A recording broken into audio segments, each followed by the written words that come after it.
हिरण्मयेन पात्रेण सत्यस्या पिहितं मुखं तत्त्वं पूषन्न पावृणु satyadharmaya drishthaye.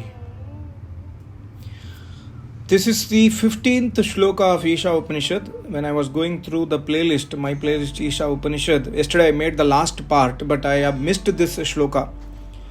So I want to explain quickly this Shloka in this short audio. It's really wonderful, very, very beautiful, very, very deep meaning in this Shloka also.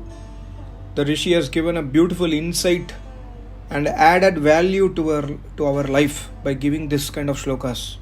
We must try to carefully analyze our life with the help of these kind of shlokas. Readily, Rishis have given us ready-made jnana. Just we have to adopt them in our life. And adopting them in our life is extremely difficult because number one, we do not have an acharya in our life.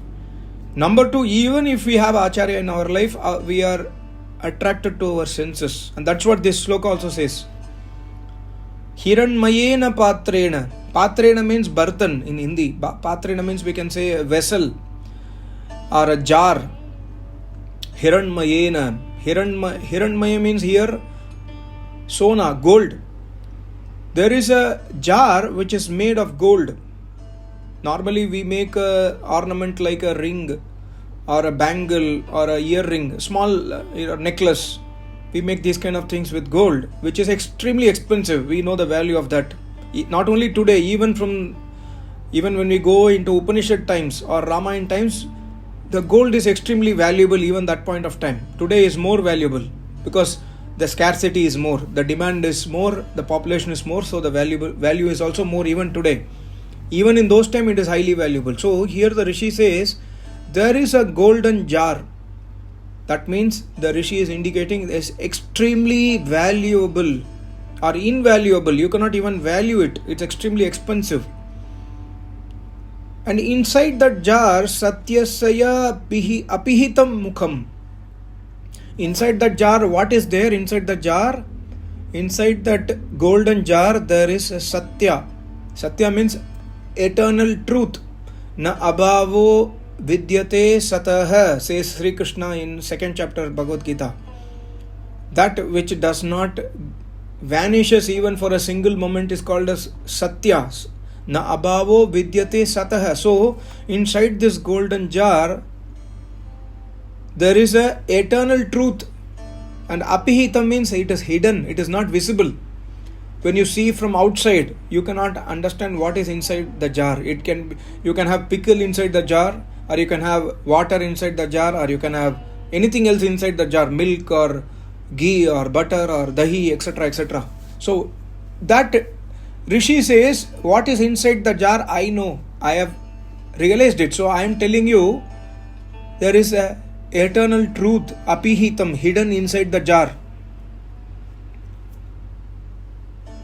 So, and he says mukham. So that jar is actually closed. Mukham means mukh. We can say there is an opening in the jar and somebody has closed the jar. So it's a completely beautifully shaped golden jar, and inside the golden jar the eternal truth is hidden. And what is that golden jar? Obviously you would have known by this time. The golden jar is nothing but our body, human body.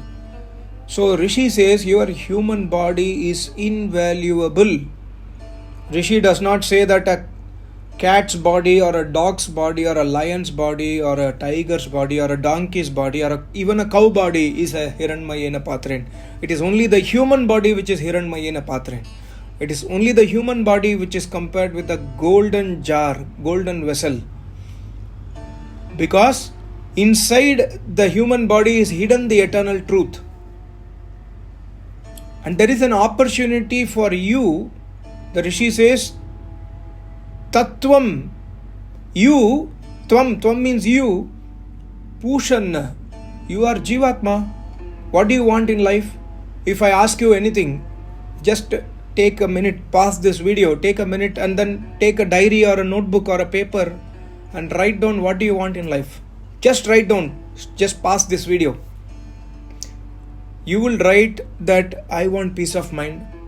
Or you may write I want car, BMW, I want a beautiful, life. I want a very big house. I want a very, very beautiful wife. Or I want a very, very beautiful husband. I want a child. I want my mother-in-law to behave with me properly. Or I want my parents to behave with me properly. I want my parents to allow me to do these things.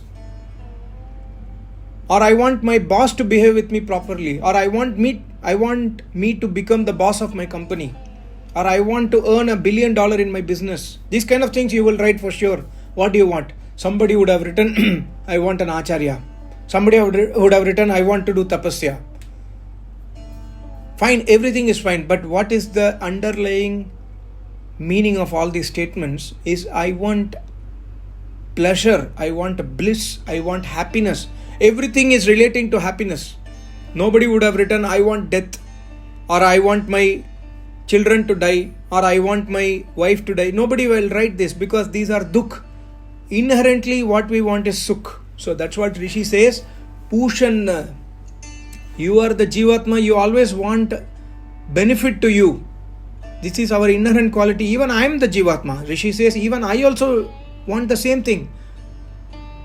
So what do you have to do? So the Rishi says, you have a golden vessel, golden jar, and inside the jar there is an eternal truth which is hidden. It is not obviously seen. It is hidden inside the jar. So what you have to do, you want happiness in life, you want bliss in life, you want pleasure in life, you want peace of mind in life. It's the underlying requirement of all of us. So he says, Apavrinu, then open the jar. Today what is happening, see the inside behind it. Today we are extremely attracted towards this human body, the golden jar, the golden vessel. We are not interested in understanding what is inside the body. We are interested in making ourselves beautiful.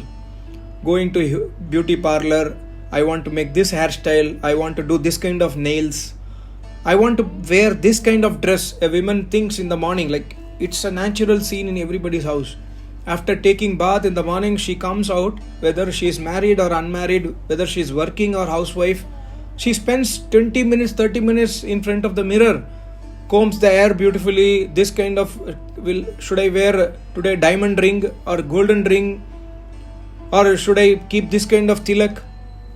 We have seen this in movies, we are seeing every day in everybody's house. And similarly, gents, whether he is married or unmarried, whether he is studying or schoolboy, whatever it is, spend time in front of mirror. I remember my Acharya was telling that I do not remember how my young age passed. Every day I used to shave. Every day without fail I shave because I was in military. So every day I shave without fail. But I have never seen my face. Some years back, my Acharya was telling, somebody showed a photograph to another person who was not a disciple. And that lady commented, Acharya ji, you are so smart. Then I saw the photo, it is me. My Acharya is telling the truth that he shaves every day, he does not see his face. See, he is completely out of the attractions of the bodies. Can we be like him? We can try to be, at least get inspiration from this kind of Mahapurush. Like Maharishi Dayananda Saraswati, people say that when somebody see Maharishi Dayananda Saraswati, they get attracted towards him because he has that much of tejas. But he never spends his time in combing the body or shaping the body, etc., etc. This is not his priority. Similarly, Rishi Munis do not have this priority. So, but here Rishi is giving an indication by telling the word Hiranmayena Patrena that you are attracted to this invaluable human body, but this human body is invaluable only because of hidden truth inside it. Otherwise, there is no value for this, because you remember Gita 15:1? I explained 1 month back. Ashwatha, it exists today, it does not exist tomorrow. Ashwatha. Ashwatha is a people tree, just like a tree which exists today, which will get cut off in some time, or it will fall down in a tufan, in a cyclone. Similarly, your body is existing today. Tomorrow you do not know whether you will be alive or not. Anyways, after 30 years you will get into old age. But when I see the movie stars, even at the age of 70 years, they want to keep themselves beautiful, attractive. So here the Rishi says, if you want to understand what is inside that Hiranmayena Patrena, then apavrinu, then remove the golden jar. Just go inside it. That means explore what is inside you, rather than getting stuck inside in the body. Like, we have attraction towards our partners. If we are not married, we have attraction towards our colleagues who are opposite sex. Or if you are studying, you have attraction towards the girls, or girls have attraction towards boys. So Rishi says, don't waste time, because bodies are not eternal. Try to understand what is eternally hidden within your body. Pushanna apavrinu. Apavrinu means uncover the truth. Uncover, go beyond the Hiranmayena Patrena. Don't get stuck into the body. Apavrinu satya dharmaya drishtaye. But how do you do that? How do you drishtaye means to see. How do you see that eternal truth which is inside? By adopting satya, by adopting dharma. What is satya? Vedas. What is satya? The teachings of Acharya who has attained Samadhi, like this Acharya who is giving this knowledge in Isha Upanishad. Similarly, every Acharya will speak the eternal truth of the Vedas. That is the Satya. And Taittiriya Upanishad Rishi says, Satyam vada dharmam chara. Adopt the dharma in your life. What is that dharma? That is the Vedic dharma. There is only one dharma. Hindu, Muslim, Sikh, Isai, Parsi, Jain is not dharma. These are all religions. We cannot call it as dharma. Dharma means that which emanates from Almighty God. So Satya Dharmaya. When you adopt Satya, when you adopt truth in your life. Yesterday I was reading Mahabharata. I was randomly opening one page, and I got this Vyas Muni's words. Vyas Muni is telling to, Bhishma Pitamaha is telling to Yudhishthir, in a situation where your lies is saving another person's life, then your lies is truth. In a situation where your truth is killing another person's life, then your truth is lie. So please understand the context always before. Don't just go by blind faith that I have to speak truth means 100% truth. No, if you are speaking a lie and that somebody is getting, like the cow story which I explained I think a couple of days back. If the Rishi had told that no, there is no cow here, then the cow would have got saved, and that Rishi would have got the tapasya, the punya phal from Almighty God to save a cow. So we must always understand the meaning of Satya with reference to context. Satya here means only following dharma in our life, adopting the Vedic dharma in our life. And adopting Vedic dharma is for all the people. It's not like I am a Hindu, I want to adopt Vedas. You are a Muslim, you adopt Quran in your life. Quran or Bible or Gita or Ramayana, any other book we can say. If we say that Ramayana is only for Hindus, maybe. But Vedas is for all. In fact, Ramayana is also for all, because at that point of time when Ramayana was written, no other religion existed other than Vedic Dharma.